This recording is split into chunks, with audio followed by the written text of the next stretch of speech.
Good evening, everybody. Today we're doing a video taping of the mayor in the city of Paterson and the recent flood damage that happened in the city of Paterson. I am the president of the Christian Heritage U.S., where we passed a resolution to designate September as Christian Heritage Month in the city of Paterson, and Mayor Jeffery Jones was the council president at the time. And I have received a lot of phone calls as to why aren't Christians helping anybody in the city of Paterson. We've invited all the pastors that we possibly could here today. But this is the initial meeting with the mayor, the church meeting with the mayor, so he can tell us what he needs done, what kind of help that he's limited to getting, even from the funding, the short funding that the city currently has. So the mayor is going to explain to us what we can do as Christians.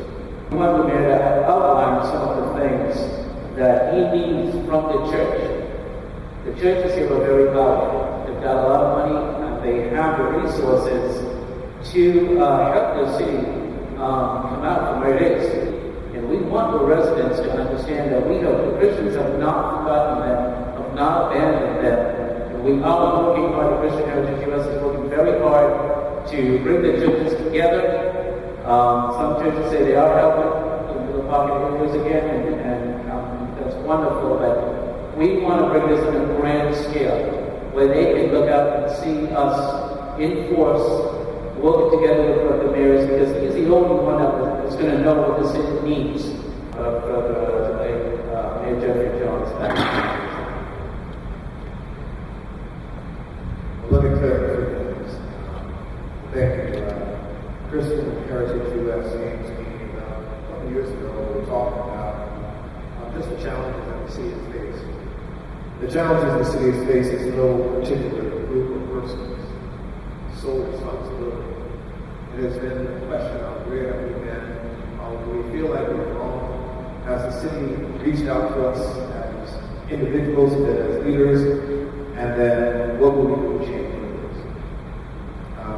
But it's time for us to come together and have a conversation with government and the community, particularly the spiritual leaders. Let's talk about what's broken and figure out how to fix it. Is there a bridge that we can walk across together? That's what it's all about. I know many of you, some of you I've just met, but it can't be that big a strain for us to get to know each other better. There have been organizations that have started, and there have been groups of pastors who have met with one group, other groups have met with another group, and everybody, I think, has the best intentions.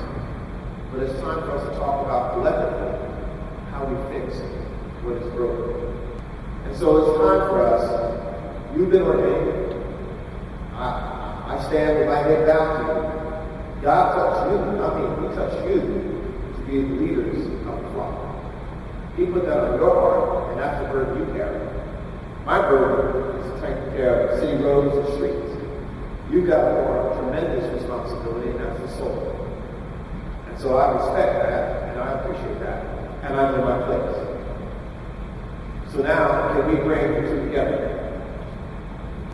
The streets, the houses, and the spirit of the people in terms of government, with the houses of worship and the spirit of the people moving forward. If we can do that, we will be all we need to be in that sense. But leadership, we have to talk together, work together. I have to make sure resources are available for you so you can be strong, so you can help the people who don't trust government and vice versa. That's what I'm saying. So I don't want any misconceptions as to what this meeting's about. This meeting's about saying, let us come together. Let us fix what's broken. Okay? I know Irene gave us a message. And with that message, we had a visit. And you got to appreciate this.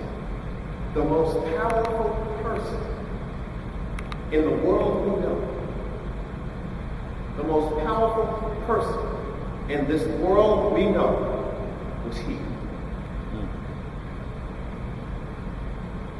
I don't mince my feelings or expressions when I step back and look at life. I believe he leads me where he needs to lead me, and I'm willing to go. I used to fight But I go now. I don't have a problem. And he's put me every place I need to be, put the words in my mouth I need to say. And I said, and it hurts feelings, I'm sure. But he makes it all right. So when the President of the United States comes to Paterson, New Jersey, a place nobody else would come, all the floods we've had over the years, nobody else came here. Is the President always going to come to our aid? No. Do we have what it takes to fix what's broken? And if we can't fix it, can we at least work together towards it? That's what this is about. When I came in, Sirrano, I think it was a little disappointed because the room wasn't full. And I've learned you can't worry about that. I told you I believe he sent you who he needs to have you in the presence. So you have been marshaled to be here. And each one of you, whatever you feel in your heart, you're going to go tell somebody, and you're going to get other folks to understand. And if not, then they weren't supposed to. The burden is now yours. So the city responded, and now you are. And probably you needed somebody to invite you. And I want to say as the mayor, I should have done that a long time ago. I got busy trying to fix roads and streets and deal with crime. You know what? I should have got an army first.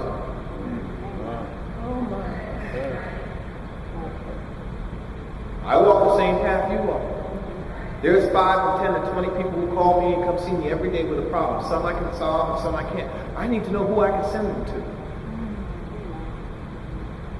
And then I need to know that you, because of our relationship, you can refer them or you can help them. That's what we're talking about doing.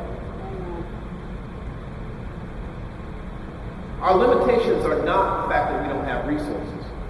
We got so many of them, they're separated like these chairs in this auditorium. Each one stands separately. But every one of these chairs makes up this auditorium, just like every one of us makes up the city. And we've been allowed to believe that race should define us. Well, I'll tell you something. Cut your finger and see how different you are from me. See if the pain of a cut don't burn like the pain of a cut that burns in my hand. See if a doctor and that scalpel, stainless steel, won't cut your flesh like it cuts my flesh. See if your child says and talks back to you and it doesn't hurt you like my child would hurt me. Let your child lose a loved one. Somebody decided we need not be together. We need not work together. And maybe we're the best and have been the best experiment for a long time. Maybe we've been that. We've been their experiment. Keep us divided. But I think we have prevailed. Let's depend on each other. Let's find a way to work together. Talk together. You can't help anybody else until we all understand the power that we have. The strengths of the resources of the city. You need to know that, and I need to make sure you know that. And we're working hard to make sure that we are better prepared than ever before. Now I need you to come on inside. I need you to find someone in the church. If you can't do it, leadership, you got to find somebody who you believe can carry the message, come and learn and be trained, and come back and help grow your church. $2 billion, $746 million is uncollected through churches and nonprofits because you don't have to pay taxes. I understand that. But there are some organizations that don't even live in Paterson. They have a building and they take the dollars and resources to their homes out of the city. You see where this is going? What percentage, I don't know. And we're left to struggle. You're trying to help people in the city without resources, and you look to me and I can't. So that's what the conversation's about. And those folks who say that I supported churches and now I'm trying to hurt them, no. You need to come talk to me so you understand what I'm saying. And we can disagree. I can't make it happen by myself. You have to agree that you want to explore it a little bit further. And by the way, if it happened at the state level and the federal level, because we have federal and state buildings, I'm not talking about just us.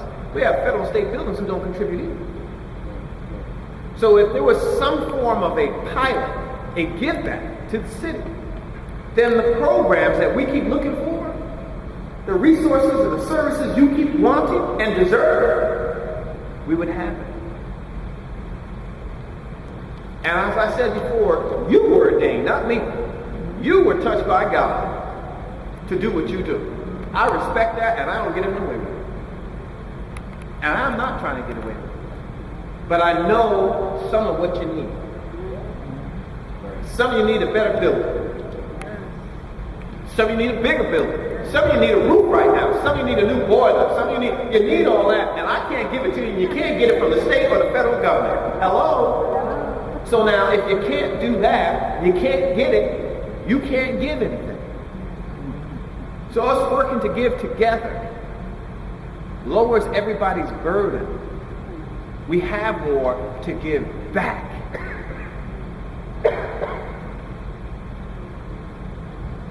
I want to thank the mayor for coming out today. I've always trusted you. So I knew when I tried to bring the churches and you together right now, it's going to be a little bit of a task. And you said I was upset that most of the preachers weren't here. I was furious. I had a Jesus moment of where was my people? And I know it really was short notice putting this together. It's the first of many. We wanted to get the preachers, you guys out here today, meet with the mayor, hear what he has to say, take it back to the other ministers and tell them, and bringing all these churches in the same room. And today, can you just quickly tell us, what do you want from the church? What do you expect us to do for you in the city? If there was something I would ask all of you to do, is take a moment. On a piece of paper, I'd ask you to write 5 things that are important. And then let's get back together and see if we're all together or we're all looking at something different. Thanks. As President of the Christian Heritage U.S., I love it to me, and I'm all by his side, I'm by his side. Thank you. I go marry somebody, I can make it happen.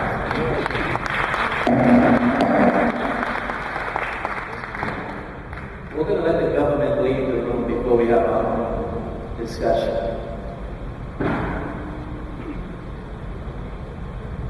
Okay, one of the reasons that I brought the administration in to talk with us is because when Mayor Jeffery Jones was president of the City Council, he really helped us pass that Christian Heritage U.S. resolution to designate September as Christian Heritage Month. So we benefit by him being the mayor of this city. Now, the mayor mentioned there are organizations outside of Philadelphia that has come together as a church, and I don't know what it is, but we're going to do something in Christ. Most of what Christian Heritage do is in Christ. It's something that we do personally as Christians. There are things in the Bible that I know that Jesus particularly tells us, and that is, when I was hungry, you fed me. Whenever you did it to the least of my people, you did it to me. We are called as Christians to help others. The reason for this particular meeting today is because I keep getting these phone calls that there were 10 Mormons helping people take furniture out of their homes. There were other people helping. Where are the Christians? And I get these phone calls because they know who I am. And so what I want to do is to bring all the pastors in the same room, and we can go out in force and say, we're here. Jesus is here. The church is here. What do you want?